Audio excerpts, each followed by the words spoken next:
Systems,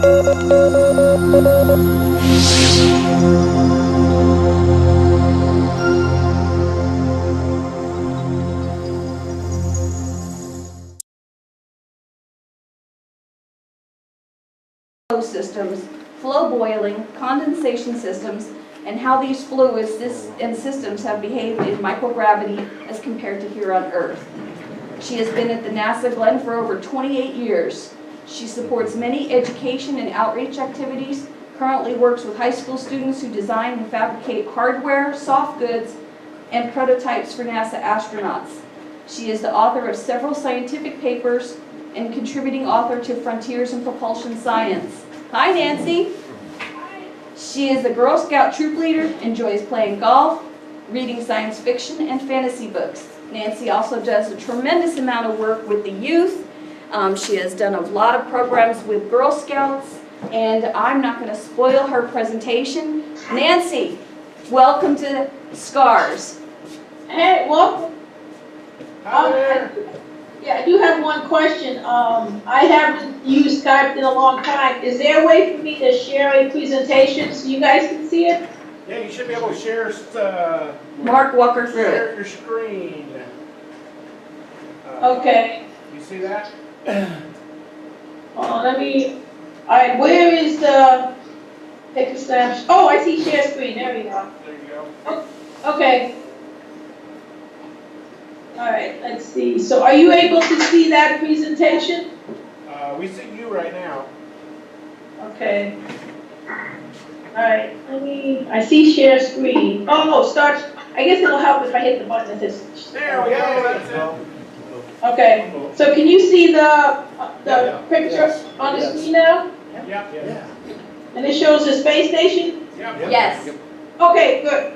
So I do want to make one correction. I heard you mention WHCSH, so were you mentioning that as my daughter or my call sign? That was your daughter? Yes. Yeah, I'll just start out, there was an interesting story behind her getting licensed. I usually mention it later on, but since you mentioned it now, she is licensed, but my husband and I basically told her she had to get her hand license before she could get her driver's license. I mean, yeah, and it didn't work. It was kind of funny because when she was about 8, 9, she was really interested in amateur radio. So we actually went and over 2 summers practiced with her. She only got to about 65, 70%. And then when she got to middle school, she got into soccer and other things.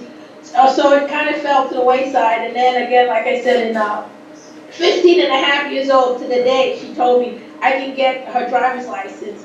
But we told her she needed to get, like I said, a ham license. And I'll tell you what, within 2 months, she studied, passed, and got her license. Awesome. So, all right, so then, how long do I have? That's my first question. About an hour-ish. Okay, so this is part of a presentation I gave at the YLRL convention.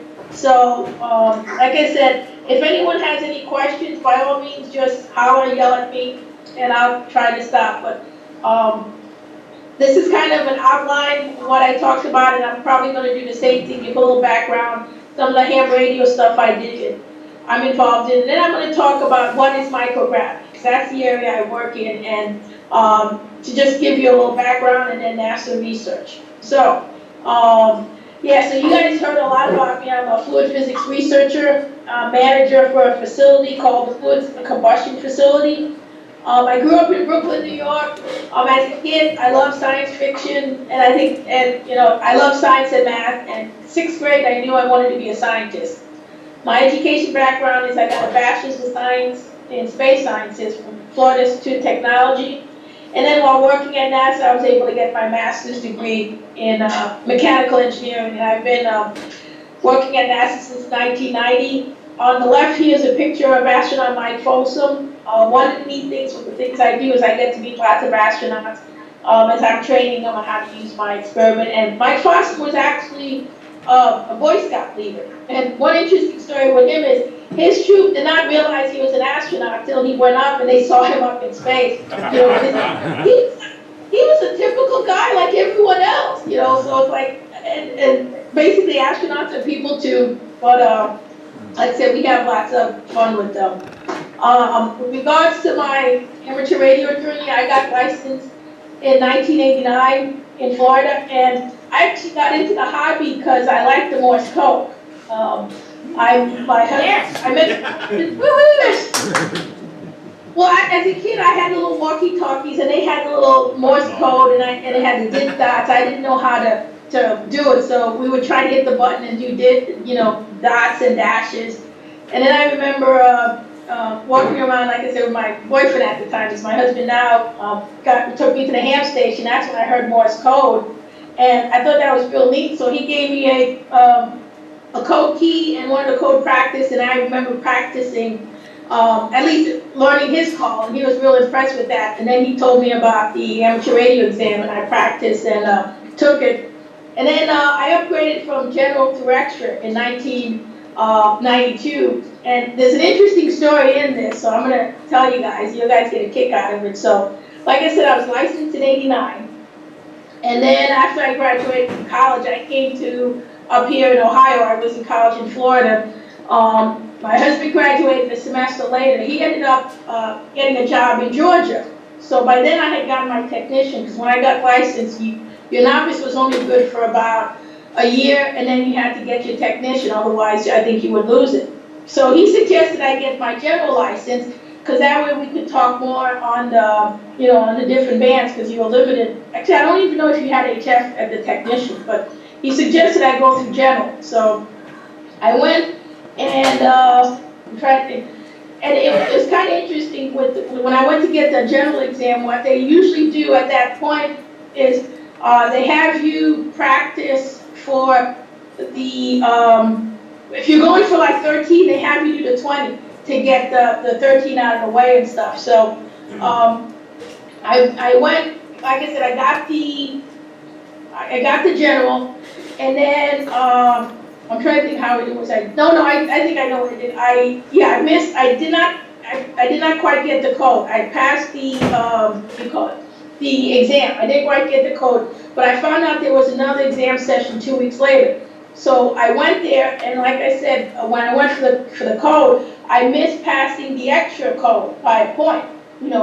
Breezed through the general, and they told me, hey, I should come and try to do it again. So when I went the next time, I went and, like I said, got the advance and was able to get the advanced license.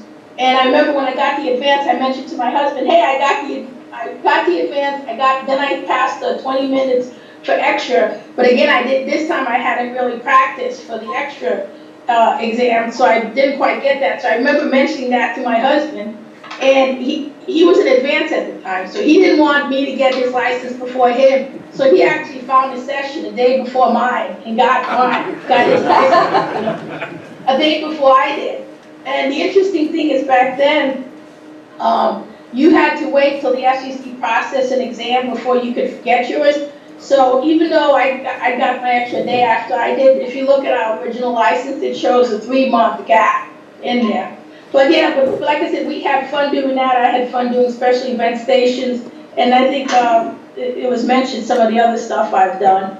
With YLRL, I've been a member since '93, held lots of positions, had lots of fun, and we even did the 2002 convention in Ohio. So with the convention that was just held last year, it was a lot of fun. And here's a listing of all the conventions YLRL has.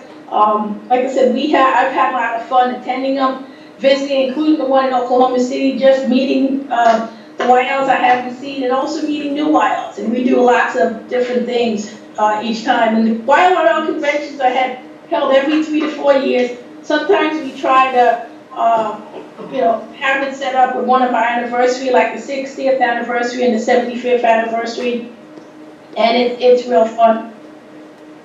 So what follows next is just some pictures. I'm going to run through these pretty quickly. This is the 60th one. This was the 2002 one in Middleburg Heights. We had quite a few YLs who had gone on the expeditions, which was real neat. 2005, this was one of the, like I said, winning dolls that was given. This was the one in Denver, Colorado. And then in Huntsville, Alabama, that little girl there is my daughter, in 2008, so she was about 10 years old then. And basically at that point she got a little, there was these two little, I guess it looks like little sled dogs and stuff. So she got one as the youngest attendee, and then Doris, who's now a silent key, got one as the most senior attendee there. So that was, like I said, a lot of fun. And that was in Huntsville, Alabama. And then in 2011, we were in Boston, Massachusetts. Here's a picture of some of the YLRL officers. And then our 75th anniversary was in Vancouver, Washington. This one was neat because it also corresponded with when they had the YL World Convention. So every 2 years, international YLs would get together. And following that convention, there was an Alaskan cruise that was offered, and several of the YLs and their husbands took advantage of that after that. So one of the neat things we do at our convention, kind of like what the ARRL does, is they'll have their convention sometimes with different, like this coming year, the ARRL convention will be at Dayton in Xenia. YLRL does that too, so we kind of did our convention in conjunction with the YL, the expedition that was going, the YL World. And then the other thing we do, and if you guys ever been to Dayton, you probably have seen it on the program, is we always have a YL information table and a YL forum. And one of the neat things we do at Dayton is we always do a group picture. The folks at Dayton are real nice, providing us with a location, and the opportunity to let the YLs know not only what we're doing in YLRL, but other things available to the different YLs. And it's always great to see that. This year, Dayton, we were highlighting the YLRL convention. Well, last year, that was held. So like I said, it's a lot of fun. The book, and then in addition, there's a whole bunch of YL clubs. The Book Guy Bills is one I belong to. I joined in '93. It disbanded, sadly, in 2011. We just didn't have enough members to have an annual meeting. But what it does is, while it's not a meeting club, it does continue an online club. So every 2 months, the Buckeye Burr, which is our newsletter, is sent out to the members. And one of the neat things with the membership with the Buckeye Bells is every lady in the organization was called Buckeye Bell, and her OM was called a Buckeye Bow. And then for $1, you could sign him up as a lifetime member of the Bells. So that was a lot of fun. And then, like I mentioned, the Nassau Glen Amateur Radio Club is another club right now I'm president of. I was field day chairman for about 10 years, and then decided, okay, I've had enough, let somebody else do it. And sadly, I think we had field day in 2003, didn't have much. We did do some in 2018, really got interested in FTA. Some of the folks got, actually, because of our activities, we have 2 members who have since gone and gotten their license. The other thing we've done is we've helped local schools make contact using ARIS, which are radio on the International Space Station. That's something that's a lot of fun. If you ever get an opportunity or ever get the request from a club to help out, it's great. There's 2 schools in 2006, one in 2007, and then we just helped the Girl Scout of Northeast Ohio in 2017 do it. And it's really, when you think about it, you're required to have 2 complete stations on 2 different power systems. I mean, think about the station in your house and imagine having double it. And that's what they do, because if you think about it, when the station's going overhead, you have at most maybe 10 minutes for the contact. You have the antenna that's tracking it. And since you only have 10 minutes, you don't want during that 10 minutes to have a radio failure, which is why they require you to have a backup on separate power. If you have one on battery, have one in external mains, have separate radios, separate antennas, because even though it's a 10-minute contact, you're planning this for a year. Most of this is done with schools or organizations, and they want you to promote it as much as possible. So with schools, you have the entire school system there. You usually have the superintendent, the principal, you have the press there, sometimes parents, and you don't want it to mess up with the Girl Scouts. We had several different organizations there working. Here's a picture of the activity we did with Girl Scouts. This little young lady is a Daisy. She was about 5. She was the first person to ask the astronauts, and we had, let's see, we have Daisies, Brownies, Juniors. We had 12 girls, one at each age group, asked the question. And I mean, her question was, and then the response from Jack Fisher was amazing. Her question was, what type of experiments do you do on the space station? And basically Jack Fisher came back and says, well, we do lots of different types. And then he mentioned that his daughter has cancer.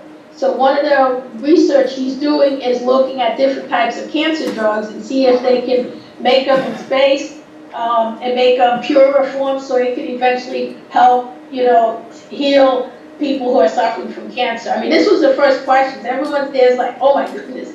But I mean, they had all sorts of questions like, what did you do for fun at the space station? Were you scared when you went up in orbit? Different things. And it's neat. I mean, luckily the astronauts get the questions ahead of time, so they're able to frame, the answers. But yeah, we were over here at a Girl Scout camp, and it rained that whole weekend. We were there. But like Girl Scouts, we were out there. These were some of the families in umbrellas. Luckily, we did not have any thunder and lightning. We were able to, have it happen. But that was one of the neat things about it. No matter what it is, everyone was there waiting to make the contact. Here's a picture of the group of girls, as well as the hands who helped with the contact during the event. With regards to the Amateur Radio Club, this is our current QSL card.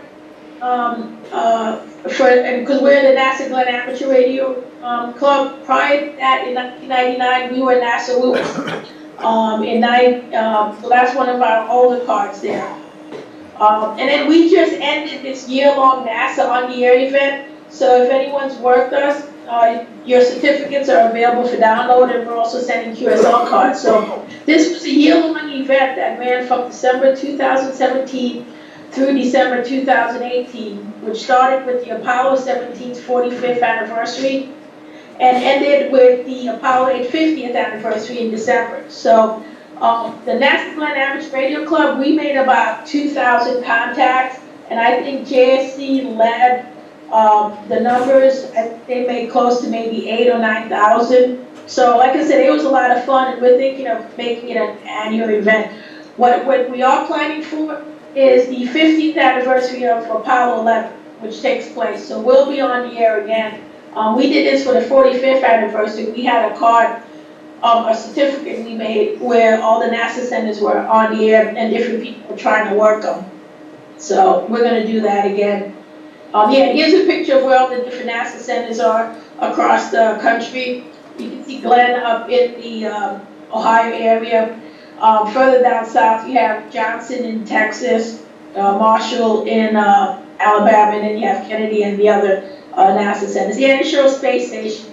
They'll get up depending, just about all the astronauts get their license, but not all of them are as active as some of the others.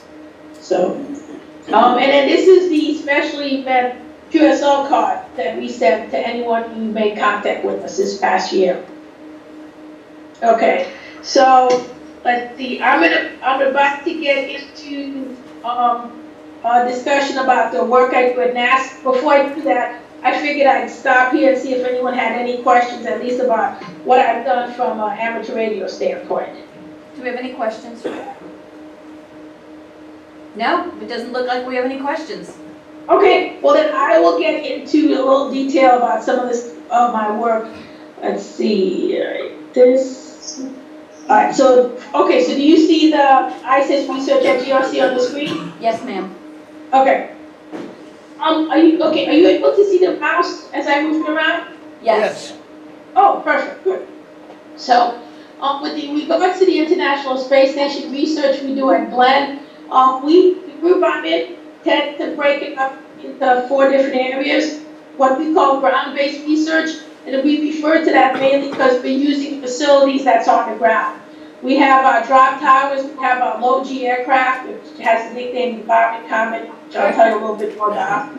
Our on-orbit research are the different facilities where we actually conduct experiments. Operations is basically when the astronauts are running the experiment on the station. or setting it up for us. And then a lot of, like for example, several of these experiments, we have the facilities on the ground that we're able to set command where, like for example, in the fluid integration rack, once the astronauts put the experiment in there, this facility has a microscope, so we'll put polymers in, and then we can control the microscope. We can change the magnification, take images, we can watch it over time and take, especially if we have polymers or colloids, we can watch what happens over time and get a video of it. And then just the sign, when we're looking at combustion experiments and what's called fluid physics experiments, or liquids. So this is a picture of the fluid combustion facility, with the facility I manage. This was sent up in space in the late 90s. The combustion integration rack is interested in to be burning. So we're interested in how things burn in space. It's tied to spacecraft safety, terrestrial fire prevention, and pollution control. The neat thing about a flame in microgravity is there's no natural convection. And in a little bit, I'll show you a picture of what it looks like if you light a candle here on Earth and versus in space. And in fluid physics deals with any liquid, how it flows. If you think about it, you have the blood in the body, which is affected by microgravity. You have manufacturing processes, and then you have fluid management systems. The astronaut spacesuit, inside they have it looks like long johns with tubing that provide cooling for them.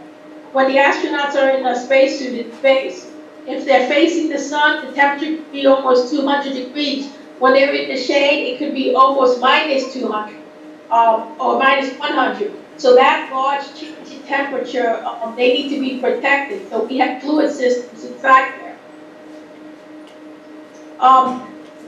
This is a picture I usually show in Ohio. If you ever come to visit Ohio, go to the Great Lakes Science Center. We have the engineering models of these two facilities. This is identical to what's on the station. These were the facilities we built just to test to make sure that it was okay before setting it up. So that's a picture. And it's about, I think, 8 feet tall. But it goes from what we would call the floor of the space station to the ceiling. So that's the two of them. And then these are some close-up shots of the building. Here's a picture of our combustion chamber. If anyone's ever been in the Navy and you look here, you'll see this looks like an airlock. And basically, yes, that's what it is. If you think about the fact they're in a space station up 200 miles, and we're creating fire in the closed area. So we want to make sure it's secure. So if you think about an airlock on a submarine that has to protect, the seamen that's in there, protect them from the water as they're diving. This was a design NASA came up with to basically have a controlled fire in space so they can see what's going on.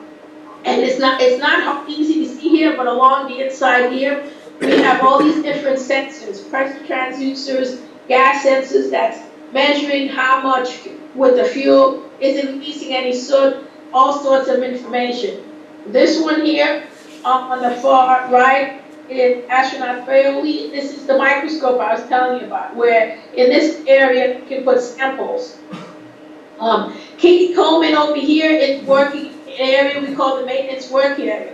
Think of it like your area at your bench at home where you're able to work on things. It's an open area and they can just work on different things here.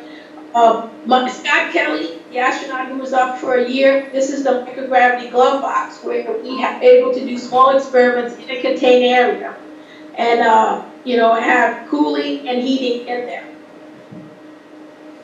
All right, okay. I'm gonna go here so I want to see you guys. One of the things I do is I also ask a series of questions. So, this involves interaction from the group. So the first question is, if you are on Earth and you let go of a tool, will it A, float away, B, float where it is, or C, fall to Earth? The way you help me out is by raise a hand. Not gonna drop it yet. We want to have a, so If I am on Earth and I let go of a tool, how many people here think it'll float away? Raise your hands. Oh, very good. Okay. How many people think it'll float where it is? Okay. How many people think it'll fall toward the Earth? Raise hands. Ah, very good. Okay, now let's do the experiment. Let it go. You sure? You guys were right. Amazing. So yeah, so it's a lot of fun. All right. Now the next question is, we're going to ask the same question, but it's going to say, now you're on the moon. So the same thing, if you're on the moon and I let go of a tool, who thinks it'll float away? Okay, who thinks it'll float where it is? Okay, a few. Who thinks it'll fall toward the moon? Okay, the actual answer is it'll fall toward the moon. The reason being, although it'll fall slower, the reason being the moon has gravity. The moon has 1/6 the Earth's gravity. So it'll still fall. Granted, it'll fall slowly. But it's kind of interesting. If you think about the kids these days, the shuttle's been flying since 1990. The station's been up there since 98. Shuttle's been flying since 95. All the pictures of space that the kids these days have seen is from the shuttle or the station. Whenever they look at that, everything they see is floating. A lot of people sadly do not remember the Apollo program and the astronauts were on the moon and walking. So when they think space, they think everything floats. And it's kind of a mindset where you have to think of what we call lunar thinking. If you're on the moon or you're on Mars, the moon has 1/6 the Earth's gravity. Mars has 1/3. So things will still fall. However, they will fall slower, but still fall because you still have gravity. Okay, one last question. If you're on the space station and you let go of a tool, what will it do? How many people here think it'll float away? Okay, who thinks it'll float where it is? Okay, and who thinks it'll fall toward the Earth? Okay. My colleagues and I do not ask this question because I'm thinking it depends on where you're at when you're looking at this. With the Earth and the moon, it's pretty straightforward. But on the space station, if you're on Earth and you're looking at that interaction, it's actually going to fall toward the Earth because the station is literally falling on Earth.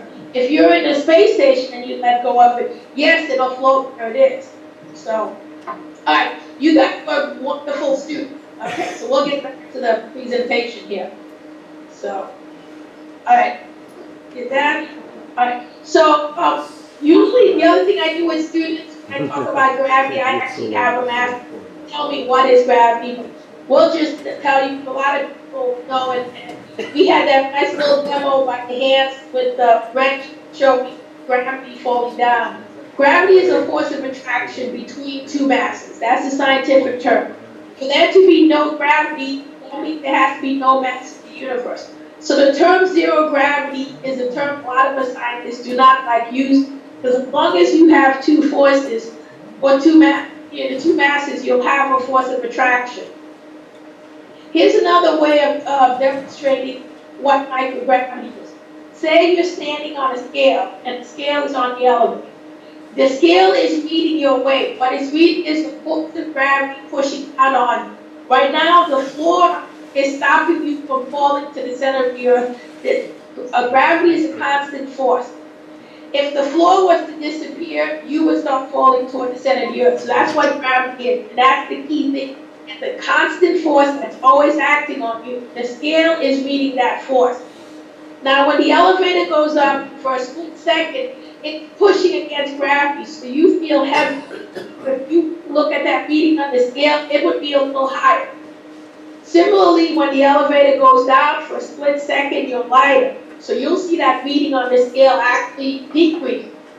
If you're on the scale, if you're on the elevator and the cable was to break, and the brake that was supposed to be the protection system, that failed to, if you were to, what would happen then is you, the scale, and everything in there would fall. You're now falling at the same rate gravity's pulling you, so you're in essence weight. That's where that term comes from. It's basically used to describe you falling at the same rate. Another example I used is this, what's called Newton's thought experiment. He did it with cats. You can do it by visualizing throwing a baseball. When you throw a ball, and I'm gonna go visually here for a little bit. Think about it. When you throw a ball, the ball doesn't travel forward and then, oh my goodness, it's gravity, fall straight down like in a cartoon. No, it has a curve approach.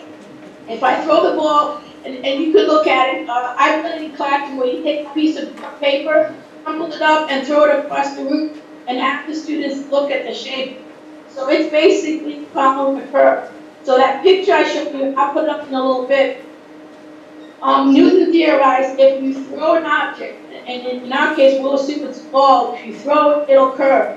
If I throw the ball harder, it'll still travel horizontally more, but it'll still curve.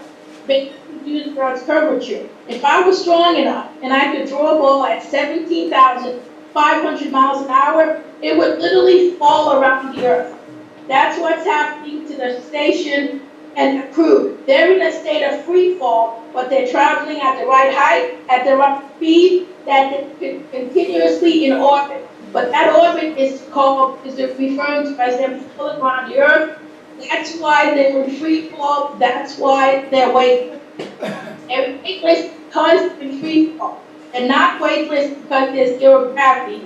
I just told you gravity is still there. They're not weightless, and if you think about where they're at 200 miles up, there's still 90% of Earth's gravity. To give you an idea of what 200 miles is, think about where you live. Think about the city that's 200 miles away. Now think about your entire state. Now think about the size of your state in reference to the United States. Now think of the United States in reference to the Earth. So that 200 miles is very small. And then the force of gravity, we take that to be with regards to the center of the Earth. So 200 miles is not that much. All right, so let's go back to here. Okay? So then the other thing we do is we drop experiments in our drop tower, and what's neat is it doesn't matter if you're falling straight down or you're falling around the earth, you're still in free fall. And then, and I do realize down here the name of our facility, Zero Gravity Research Facility, they did not ask us scientists because we were told to give the name. So that's not, yeah, that wasn't our fault. So we have a 2.2 second drop tower. The Zero Gravity Research Facility is 5 seconds. And then the parabolic aircraft, which we call the Prophet Comet, which I was lucky enough to ride on, is neat. I do not like roller coasters, but this is the funnest thing ever in the world for me. The plane, it'll climb up at about 32,000 feet, and what happens is the pilot angles the nose about 45 degrees, lets go of the control, and lets the plane fall. So during that fall or dive, it's in free fall. So you experience about 20 seconds, in free fall with microgravity. Then when they pull out of the dive at the bottom here, to pull out, because think about it, you have a plane now falling toward the earth, gravity's pulling on it, you're in free fall. You can't let it do that long because the ground's coming up pretty quickly. So what they do is they pull out of the dive. When they pull out, you're experiencing 1.8 to 2G. So picture what you weigh now, double it. That's what you're experiencing when you pull out of that parabola. And then they do this over the course of 2 hours. So you have 40 to 60 parameters you encounter. And then you can tell why they call it the Prophet Comet. So if somebody gets sick, what they do is level the plane. They help you to the seat, strap you on. Once it's okay, they continue on. So the key is you don't want to get sick in parabola 2 when you have 40 parabolas to go. So here's a picture of a friend of mine on the plane. I don't know if everyone can see what it says, but the words here says girl power. I did this, we both had Girl Scout troops, so we did this to send it to our girls and it said girl power. And you will notice the plane is padded. It has nothing to do with the people on the plane. I can explain that. Basically, it was just to protect us, because you're moving around. And what's neat is during the 20 seconds before we come out of the dive, there's a crew on board, and they're wearing their blue flight jackets, blue flight suits. The rest of us are in green. and they'll say feet down. And they'll give us like a 5-second warning, and they're also there to watch us. The main reason being, as you can see here, there's an experiment. Yes, it's made out of metal. You don't want to be floating on top of the experiment when they come out of the dive, because it's sudden. So usually they'll say feet down, so you can reorient yourself, either sit down and get away from this experiment when you come down, because as soon as you come back down to normal gravity, then they're pulling out of the dive, then you're experiencing 2Gs. So, and then the space station is the ultimate. So just to summarize, our drop tower gives us a few seconds, the plane gives us 20, the shuttle we would get 2 weeks at a 15 days, and then station you can get months and year, months at a time. This picture here just shows the fluid physics, complex fluid theories I've worked in. So when we say fluid physics, what we're referring to is simple liquid. So if you think of what happens in like boiling and condensation or air conditioning and refrigeration, capillary flows refer to real thin tube. Interfacial phenomenon, what that means is you're looking at the interface between water and air, like when you're boiling things. Complex fluid usually involves a different type of liquid. So if you think of colloids, things like milk, ink, things like that, liquid crystals, the liquid crystals in your cell phone, foams, gels, they call them complex because they behave a little differently. And one of the things we have fun with is coming up with all different logos for our different experiments. Mainly because here's when I worked on Oasis. Oasis is a lot easier to say than observation and analysis of semantic islands in space. Full the experiment. So Oasis is a lot easier to say, or this one here, investigating the structure of paramagnetic aggregates from colloidal emulsion. Do you want to say that, or do you just want to say in space? So we have a lot of fun with that. All right, so now what I'm going to do is I'm going to show you a video of what happens to a water balloon when you pop it in space. You guys see the video? Yep. Yes. Okay. Whoa, whoa. Yes, that is due to surface tension. Surface tension is what causes liquids to stay together. Think you blow a bubble. When you blow a bubble is able to stay. So surface tension is strong, but watch what happens if you apply too much force. But notice all the individual things are still droplets. And this was done on the aircraft, and you can see they have it sealed. Clean up an So- aisle 6. Aisle 9. He's trying to blow an air bubble. Remember what I said? We only have 20 seconds. Here we come out of the dive. Uh-oh. Okay, and then here's another one. So the pilot's trying to keep the plane down, but sometimes they put their hands on the control if there's wind shear or air, so you can see it went up a little bit, and we can catch it too. So that was one of the neat things, like I said, we've done, and if you look at it, it's kind of neat. Surface tension is pretty strong. Here on Earth, I'll use this as an example. You can see this liquid here, but because of gravity, the surface tension is not that strong. But if you remove gravity, then surface tension will keep it together, which is kind of cool. So we do all sorts of research to understand now. Now think about what we just saw right now with how the water behaves in a microgravity environment. Take that to the next step. Imagine you have a rocket and you have fuel. Well, let me take it back. Think of your car and the gas tank in your car and how it works. You're driving along, there's a lever, and it says full. As you drive, you use up the fuel, it goes to empty. Now, imagine that fuel in your gas tank is in microgravity. That fuel is now a ball of liquid. How would you get that ball of liquid to the engine? How would you get that gas into the car if it's no longer just sitting there and it's a ball of liquid? Because what will happen now is you have air in there. You know what happens when you have no gas. It's the same thing we think about with a rocket.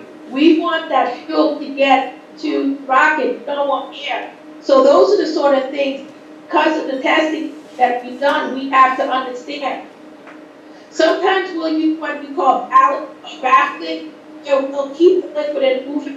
Other times, we'll have like I forgot, what they call a LAD, liquid acquisition device. So we'll have a tube inside the middle of the fuel where we know that bubble is, and that tube is attached to the water, and it'll cause it to grab the water. Something else we do with satellites sometimes is before we fire the main engine, we fire a little booster engine. That's enough to push the liquid forward, then at the rocket to get the rest of the liquid in. So there's different things we do based on the fact that we understand how liquids behave, but there's lots of other things we don't realize the effects of when gravity. Okay.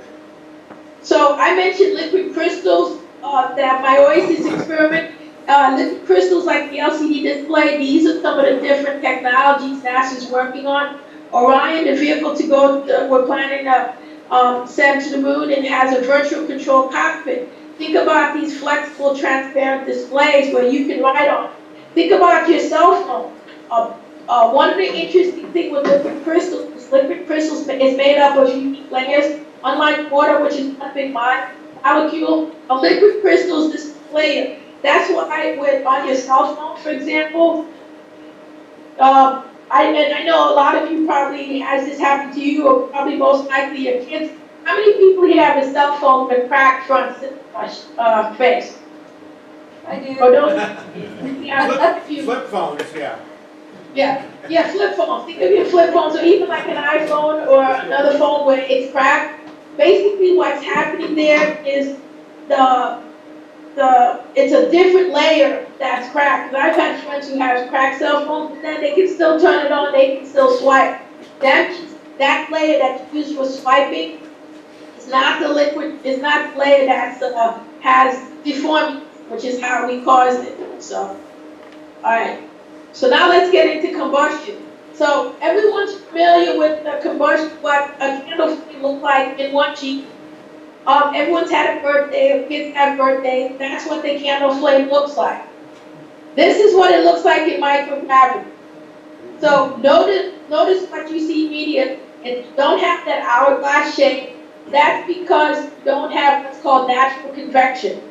And the flame is smaller, it's bluer, and it's not as hot.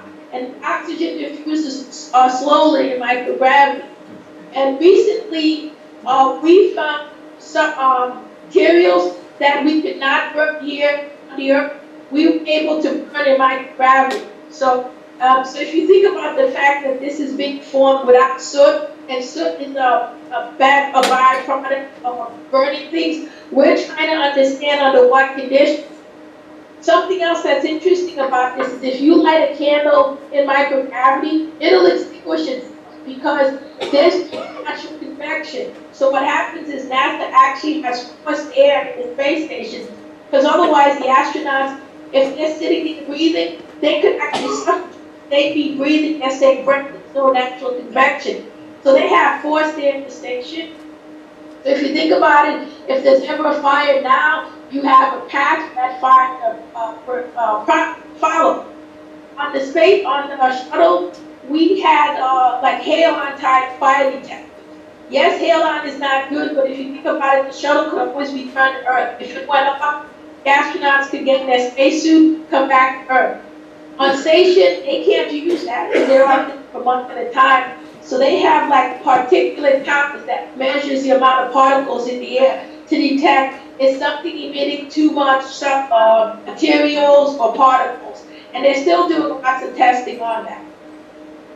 Okay, this next slide here just talks about different things we do at NASA. We have drop-top challenges, which means students, we have opportunities for students to design experiments on the space station. NASA has summer internships. If anyone has a college student or graduate students, now is the time we bring in students during the summer. I bring in anywhere from 2 to 4 high school students, as well as 2 to 4 college students. For the high school students, unfortunately, they have to be within 50 miles of land. We have, and this is paid internships, by the way. College students can come from all over the U.S. Right now, I have a college student from Puerto Rico in Ohio who just witnessed for the first time. Yeah, I know, amusement park Christmas days. We have a local amusement park. We team up with them and to do demos to show them how riding on a roller coaster is like being an astronaut. If you think of what's happening on a roller coaster, that's similar to that plane. And then I do lots of activities with Girl Scouts. We have the older one comes on base. We do a career day. The younger ones, we do an activity with one of the local colleges and do different hands-on activities. So education on NASA.gov is where they can get all that information. All right, so at this point, I will take any questions people have. Thank you. Questions for Nancy? First question. Thank you. Thank you, Nancy, for the presentation. Nancy, could you say some more about gravity? Is it a wave? How do we detect variations? How can we detect variations of gravity? Okay, are you looking at detecting variations of gravity here on Earth? In space. Okay, actually in space, okay, what we do in space is we don't really detect variations in gravity on the station. What we do is we actually detect the acceleration environment. So we have a little experiment called SAMS that actually detects the acceleration environment. So if you think gravity is a force, the acceleration is also a force. And the reason we do that is any motion can adversely affect an experiment. So if an astronaut is sitting there exercising, he's imparting a force on the station. And if you have like a liquid experiment and you want to see how it behaves and an astronaut is exercising, all of a sudden that liquid now has motion associated with it. So it's not really gravity we're detecting, but we're detecting that force. Because we're in a state of free fall, we don't feel force of gravity, which is great because then we're able to do experiments and how things behave with one force not added to it. There's certain forces that whether you're here on Earth or you're in space still behaves the same way. Magnets are not affected by gravity, so whether we're here on Earth or in space, magnets will behave the same. What you do need to watch is, are you using something that's also including gravity? If you have a magnet and there's a weight on the magnet, that weight is what you're using to keep the magnet together, that's fine. What you may not realize is when you get into space, that magnet may actually have much more force than it does here on Earth. Part of the force, it doesn't have to use gravity because of the weight it's pulling. When it goes into space, all of a sudden that magnet has more force. So that's kind of how we do it. With regards to detecting gravity if you look on the Earth, there's lots of different science instruments that they can use to measure that force of gravity elsewhere. But with regards to the space station, it's more acceleration. That force is what we measure. Does that help? Thank you. Thank you. Okay. We have another question. Nancy, you've showed us several times a picture of the International Space Station. Could you give us a relative size of the space station to something on Earth? Thanks. Yes, the space station is about the size of a football field. So if you think about that, that's about the size. Each of the modules, the way we describe it is think of the modules roughly as the size of a school bus. Let me see if I can put the station back up here that I had. Where'd my station go? Oh, it's at the beginning. Yeah. So yeah, so basically the station's about length of a regulation size of a football field, and then each of these little modules we refer to about the size of a school bus. And then over here, there's one here, and here's the other one. These are the Sawyer's space vehicle. So those are the, you can think of them like escape pods, for lack of a better word. So they actually, there should be 3. I don't know for the third one. This may have been when we just had 4 astronauts. The reason those are there, if anything ever happens to the space station, like on stage they get a micrometeorite hit or rapid deceleration, those vehicles are what they use to return back to Earth. So there's always enough on the station based on the number of astronauts that's up there. So they've got enough lifeboats for everybody on the boat. Yeah, exactly. Yeah, lifeboats is enough word thing. Yeah. So a few months ago, one of the Soyuz vehicles failed to make it to orbit. It had an issue with the first stage.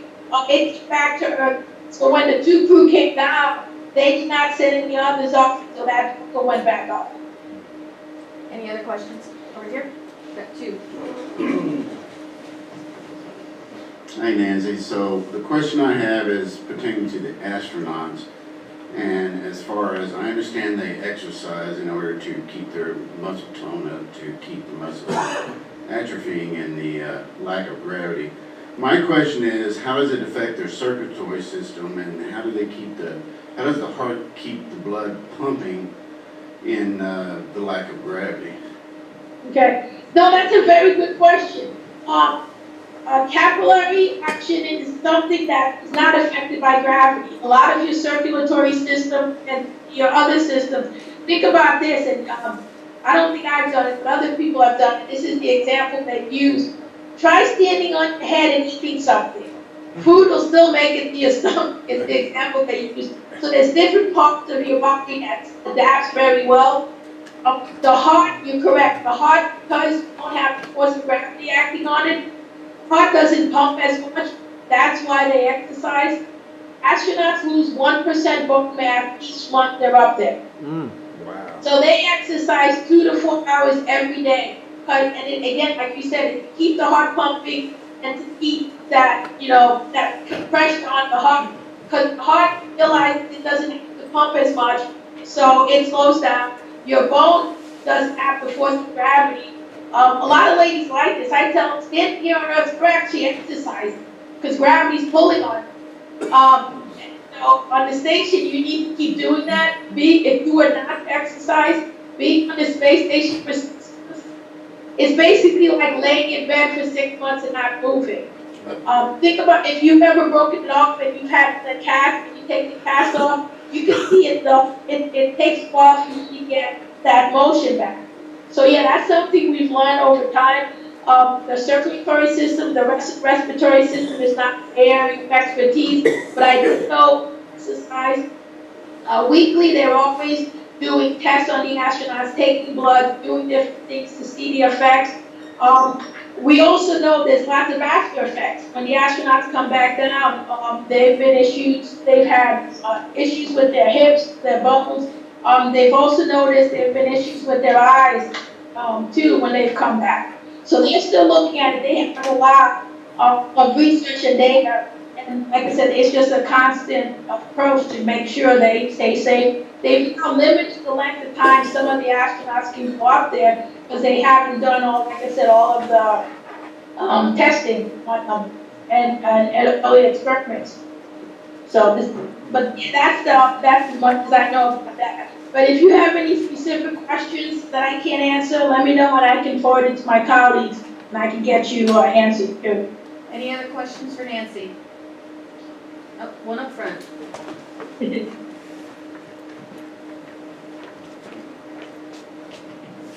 Thank you, Nancy. It's a great presentation. You said that you've noticed some materials not burning on Earth but are able to burn in space. Mm-hmm. So how has that kind of affected material choice for vehicle design and whatnot on the space station and future missions? Well, one of the things that's interesting is, and like I said, I wasn't sure which material it was because, like I said, it was in a confined environment. But one thing I can tell you, as someone who designs hardware, there's a whole series of tests we have to take, especially from the safety and material standpoint. So any new materials that's going up in space, you have to do material flammability. You have to get data, or you actually have to test it on Earth. Components which we call COTS, commercial off the shelf. Like if we're going to take a camera that we haven't tested all the materials, what we will do is we will take one and we'll literally burn it and see how does it burn, what type of fume does it emit, things like that. So in this case, it was an experiment where they were looking at different substances. Everything that's on the station, we look at how it burns here on Earth, but because we know things burn differently in space, that's why that testing was done. So that material that we found out, hey, it does burn, it has since, it's no longer listed on the list of approved materials. So there's certain things they limit, like things like watch batteries, there's certain things they'll let you fly, other things they don't. Some things that they do let you fly, if it has issue, they'll have what they call levels of containment. Water by itself is fine, but if you're going to fly over a gallon of water, you need at least like 2 levels of containment. Because remember what I said with things just floating? If you have a gallon of water just sitting there and an astronaut is floating, he could literally come and have his entire face engulfed in that liquid. So things like that, if you have a large substance, you need to have it contained. So from the combustion standpoint, that's data that's feed into what we call our M&P, materials and processing folks. So as you design things, they have a list of these are approved materials, these are not. So once they found that substance did burn, it updated their materials, and they can also look at their inventory. Do we have this on the station? How much is it? If it's an issue, they'll bring it back down. But that's something that's constantly going on and that we reevaluate all the time. Good question. Another question? Lee? Hi Nancy, it's been outstanding. One of the questions I have is about reactance time. How do you measure that? Is it done photographically or what? And its materials react differently as far as, say, combustion in space versus on Earth as far as reaction time. Okay. I don't think the reaction time, I'm trying to think. I don't know if the reaction time is really different, but let's see. But one thing I can tell you, let's see if I can bring the picture I had of the combustion module up here. One of the things we do is we do have lots of sensors we use to look at how things behave. I'm going to pull this up. So with this combustion module, you may see it a little bit. We have all these sensors around the chamber. So with these sensors, we're able to measure things like pressure. And we also have high-speed video. So even with our drop tower, when we drop things in the drop tower, we have high-speed cameras measuring things at 2,000, 3,000, 4,000 frames a second. Think about when you light a match. It happens instantaneously. So in our 2-second drop tower, if we're recording it at 2,000 frames a second, over 2 seconds we have 4,000 frames. So we can see what happens in a very short period of time. So we're able to capture the reaction on the combustion side with these cameras. And then we have sensors that'll detect. So we'll have oxygen sensors, different types of gas sensors. We have temperature sensors, pressure transducers. So with that chamber, we're able to measure everything that's in there. And then the other thing we do with that chamber when we're done with the experiment, we actually vent that out into space. So we work with space station folks, and because it's a gas, we're able to vent. We do not vent out liquids. If you think about the coldness of space, it'll freeze. The other thing we do is they also watch what substances they vent, because you do not want to vent 2 different types of chemicals at the same time if you have a reaction. But the combustion process, even though it's fast, we have cameras and other systems that can record that. And all that data is downlinked down to the researchers who then work with the science community to come up with responses and results. And the combustion program is very big. They have an annual conference every year where a lot of what we discover here and the research that's being done is shared with the community. And then that goes then work with our industry too. The industry is involved because they're very interested with all of this talk about, concern about the environment. Anything we can provide to them as to understanding the processes, we can then feed to industry. Great. Thank you, Nancy. Okay. Any other questions? Oh, right here. Nancy, you have a great presentation. My name is Hank. How often does the space shuttle have to adjust its acceleration because of the gravity differences in the Earth? Okay, how often, you probably mean the station. I'm not sure. I know when the shuttle was flying, the shuttle was the one that would give it an altitude orbit. It depends on lots of different factors. For example, at Nancy, we know how solar activity affects propagation. So when you have lots of solar activity, that'll ionize the atmosphere and that'll affect the orbit. So I believe, and I think it's still done with the vehicles coming, they help boost the space station up orbit. Ironically, that's kind of what do Skylab. With Skylab flying up there, the thing was to get the shuttle up, and the shuttle would be able to boost Skylab. But during the time of Skylab, from what I read, there was lots of solar activity, so its orbit gained a lot quicker than expected. Add to that, the shuttle was delayed, so Saturn came coming back. But like I said, I believe, I'd have to check, but I put a different vehicle up. They're able to help it raise its orbit, but it's something they constantly check. Thank you very much. Great presentation.